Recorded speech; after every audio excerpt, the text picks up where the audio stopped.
Hello everybody, it's Wyvern here with another bit of Total War Warhammer 2, a quick magic gameplay. This time around I'm playing as the Vampire Counts against the Skaven, led by Zguzimzguza, I'm sure I'm butchering that name, on the map Shagrith Stand.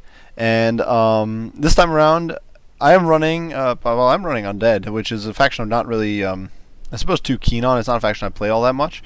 And so I kind of just try to build a composition that I hoped would counteract what Skaven do tend to bring. So I did bring Vlad, and as the match is starting, loading a little long there. But as I did bring Vlad.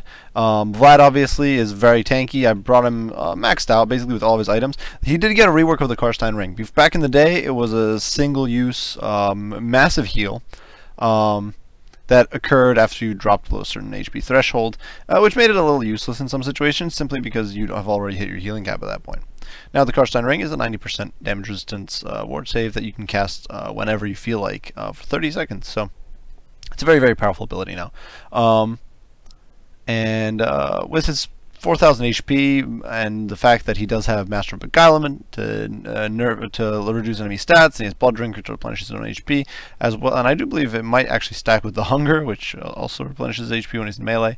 Vlad is very, very tanky. I also, of course, did bring 3 spells. I brought Van Hels's Dance Macabre, I brought Invocation of Nehek, as well as Raise Dead, just to shut down enemy artillery and that sort of stuff. And of course, Vlad, when he's on foot like this, he can't be hit with a Warp Gale, which would, if you, like a Flying Lord, and he's much, much harder to snipe.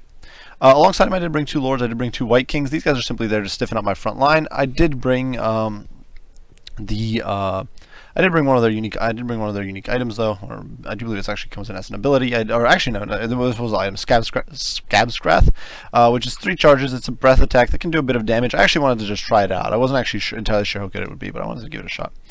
These guys are very tanky, though. They're very powerful melee combatant. Or survivor, I suppose, who can stiffen up your front line. My front line is composed entirely of veteran up Graveguard. Graveguard, of course, are very powerful for their cost, costing only 750, and then they do have bonus against infantry. They hit pretty hard with 38 weapon strength, a very solid melee defense, 90 armor, silver shields. So against what Skaven can bring, these guys are very, very strong.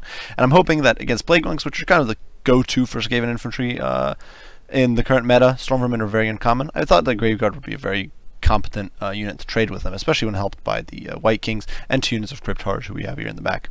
Finally, I do have a pretty strong mobile contingent composed of Blood Knights over here on the one flank, and I actually did Vanguard deploy some Hex Wraiths over here on the left. And you might be wondering why I'd bother bringing Hex Wraiths, and it was actually to bring myself a unit that has Terror, that's cheaper than a Terrorgeist. The other option was to bring a Vargulf, but I did think that with the magic damage and the fire damage, these guys could actually be pretty good against some of the Skaven units that have magic resistance. Finally, I do have the Dire Pack over here, who are the anti-large Regiment of Renowned Direwolves, and I thought that, of course, Skaven have actually a very large amount of, very solid amount of large units.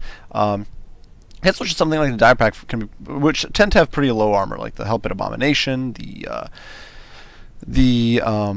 and the Rat Ogres both have very, very low armor. And so these guys against those sorts of units should do pretty well. Though not against a Doom Wheel with its 100 armor.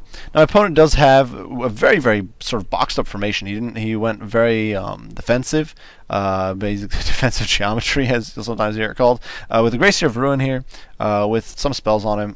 He is, of course, on the Screaming Bell. He did bring Cracked Skull, which is damage spell, Warpstorm Scroll, which damages flying units. This is another thing that I wanted to avoid with by not taking a Flying Lord and any flying units. Howling Warp Gale, which can immobilize units, which could be an absolute terrible situation with Warp Lightning cannons focused on him. Warp Lightning, I do believe he actually brought most, if not all, of his spells. He does have Scorch just from the fact that he's mounted on the Screaming Bell. Now you can see my opponent is already firing off on the Cryptards, and the Warp Lightning cannons are very, very precise, so they're going to be hitting very reliably and doing a lot of damage. Fortunately, these guys do have regen, though, so they'll kind of be able to tank through. Now my opponent's front line is composed entirely of Plague Monks. These guys would tear through most undead infantry, but against Graveguard these guys should not perform too well, and I'm definitely kind of counting on my Graveguard to slug it out with them effectively. Beyond that, my opponent does have a whole bunch of Clan Rat Spears just to slow any attempt I make to break through with large units. And finally, he does have an assassin here, hidden behind the Gracier of Ruin, who does have a bunch of abilities. He's got a whole bunch of debuffs. He has Slippery, of course, which reduces your combat stats. He has, improves his defensive stats and mobility. He has Rival High Talisman, which is a huge melee attack debuff. Skaven Brew, which is a buff for either himself or his ally. There is a loss in armor, but that's generally irrelevant with the fact that most Skaven units don't have much armor to begin with. Concealment bombs, and of course trophy heads, which is a huge lore debuff. So he's definitely could do some nasty damage to Vlad. Finally, there's a Helpit Abomination here, and some Stormvermin with halberds here in the center, ready to flex and do some proper damage.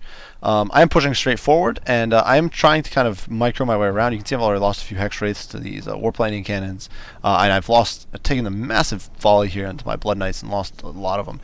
My hope was, of course, that the blood knights. One of the big problems for undead, if you ever play undead, is that undead struggle against large units. Against mammoths, for example, with Norska, these guys had huge issues, and so.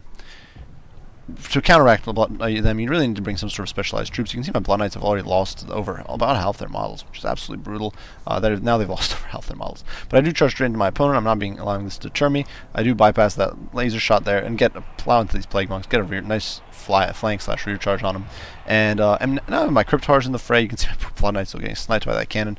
But my army is just pushing straight through. Unfortunately, I was not on top of Vlad. Vlad was in a separate control group, so he's actually limping along now. You can see the hex. My opponent, though, did push into me, and this is actually a bit of a mistake for my opponent, because I'm now committing my hex wraiths and flanking around. And he's got this whole empty area for me to flank through.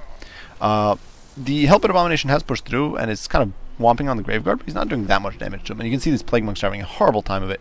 They will actually do fairly well against Cryptars. Cryptars have very little armor, but with the poison effect from the Cryptars stacked on top of the power of the Graveguard, you can see these poor Plague Monks have already been routed off. With the recharge from the Hex Wraiths, you can see these infantry.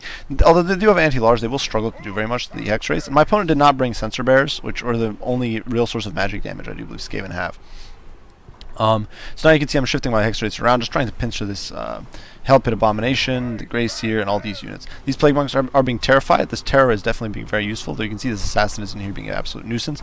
Vlad is in here getting hit by Trophy Heads, Rival High Talisman, but he has popped Van Hels's Dance Macabre, just trying to kind of get things going in the right direction. Over here, the White King is tying down this flank over here, and I have actually managed to get some troops onto this Warp Lightning Cannon, and it's being shut down pretty effectively. I do believe I've got some zombies on it, and there's a Graveguard over here just slugging it out with the Skaven Slaves. Right, the Graveguard, in spite of the fact that it's being a bit beat up, is going to be able to endure and slug it out pretty effectively. You can see these Plague Monks over there shattered. Unfortunately, my Hex Wraiths, the Dire Pack's getting torn up really badly here. But they are slowly but surely just bringing down this Helpit Abomination. They will actually perform pretty well against the Helpit Abomination because its melee defense is so bad. And one of the interesting things about the Dire Pack is, I'm going to try to get, before they disintegrate here, I'm going to look at their stats. They actually have a 14 bonus against large. So these guys hit very, very hard against lightly armored large targets. And you can see this Helpit Abomination is dropping very, very quickly. It's lost about 1,000 HP since I brought attention to this. The Cryptars over here just swatting away a bunch of these Clan Rats, and of course these guys are not immune to psychology, so they're getting the fear from the Graveguard and the Cryptars and all that, even without the terrors being an absolute pest of my opponent's troops here. In the meantime, the Blood Knights, the Dire Pack, and all these troops are just surrounding the Helpit, trying to beat it down. The Grey Seer over here is making himself a nuisance, but he's not really able to do that much. The Hex Wraiths are pretty tanky. There's another cast there of a spell, which does a bit of damage. You can see the Viking's still around kicking, though, and this poor Helpit Abomination is just going down like a 9-pin. Over here, the Viking, you can see just tanking it out with the Stormvermin, which is perfect. The Stormvermin would potentially be a big nuisance to all this heavy cavalry I've got, but not with the Viking there. Over here, the Warp Lightning Cannon is being shut down by zombies, and zombies surprisingly well, they're actually up to 15 kills against the crew there. The Graveguard over here have gotten on top of these Warp Lightning Cannon, and they're sliding out with the Plague Monks, and they will crush the Plague Monks pretty handily. And my opponent at this point is really kind of running out of effective troops. You can see the White King over here is just still whomping on these guys. The Assassin does swing around, popping Slippery, but he doesn't have his Trophy Heads activated, so he's not really doing too much to the White King. And the White King is just beating these guys down slowly but surely. He's not getting many kills, but he's kind of slowly but surely just working them down. You can see now Skaven Slaves have popped up because the monstrosity has gone down. You can see the poor Hex Wraiths are basically dead, and I don't actually have the Winds of Magic to cast any survival spell for him. But at this point, it really is not. It doesn't really matter. My opponent's troops are kind of getting surrounded, taken apart. I'm sending a White King in now, and shortly my opponent's whole army is kind of going to fall apart. These zombies are collapsing, and I believe my Hex Wraiths just barely make it out. They were going to die, but they do just barely survive. So it was I think, in some ways, a fairly one-sided match. What I found was that the Graveguard trades was incredibly powerful against Skaven. It's fairly cheap, it's only 750. It is important to keep in mind that the vast majority of Skaven infantry, or high-end infantry that can actually contest them, is much more expensive than Graveguard. And Graveguard will, even with Sensor Bearers, because Sensor Bearers don't have the best defensive stats, and even against them, Graveguard will do okay. And against anything otherwise, the only other unit that I think might cause them some trouble is Stormvermin with Halberds, but I'm not entirely sure about that. Regardless, Graveguard is much cheaper than any of these units. As you can see, these guys are all raked in well over 100 kills, except for that one unit, which I think this was the unit that got stuck fighting the Grey Seer, the Assassin, and the hero monster blob in the center. But they performed very well. The hex wraiths, the terror routing they induced was very nice. Otherwise, I'm not entirely sure they were that good of an investment. They were definitely pretty expensive, but they've definitely been buffed a bunch. The hex wraiths now are much more mobile. They have, I do believe, a little bit more HP than they did before.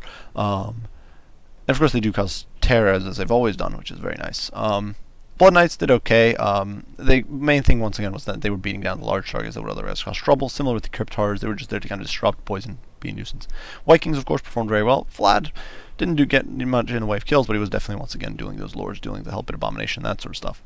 For my opponent, I do think the Warplaning Cannon as a single unit is not necessarily a bad idea, but bringing 2 is definitely, I think, a little bit, in some cases, a little bit overkill.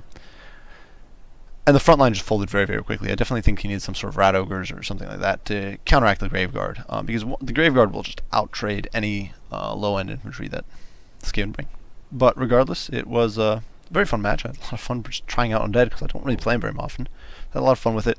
And this is definitely, I think, a decent build against him. The Dire Packet, despite disintegrating, I actually think it performed fairly well at just dishing out damage to the Helpit Abomination. Dire Packet is one of those things, it's one of those units that you have to really think about which faction you're bringing it up against, but if you're bringing it up against a faction that tends to bring large units that have very low armor, they're actually very powerful. Against Orcs, they're actually surprisingly good, because most of the large units, including their cavalry, have very bad armor. They're not bad, and of course these guys are small, so against anti-large units such as Poor Boy Big Guns, they're actually very solid. Against enemy skirmish units, that sort of stuff, skirmishers, that sort of stuff, these guys are very strong, so you just gotta kind of pick your fights and know who you're going up against. Regardless, good game to my opponent. I do hope you guys enjoyed this video. If you did, be sure to leave a like and subscribe down below. If you have any comments, criticism, any questions about Quick Match or Total War or anything like that, be sure to post them down in the comments and I'll respond as soon as I can. As usual, guys, I do appreciate you all for watching, and I will see you all in the next one. And over and out.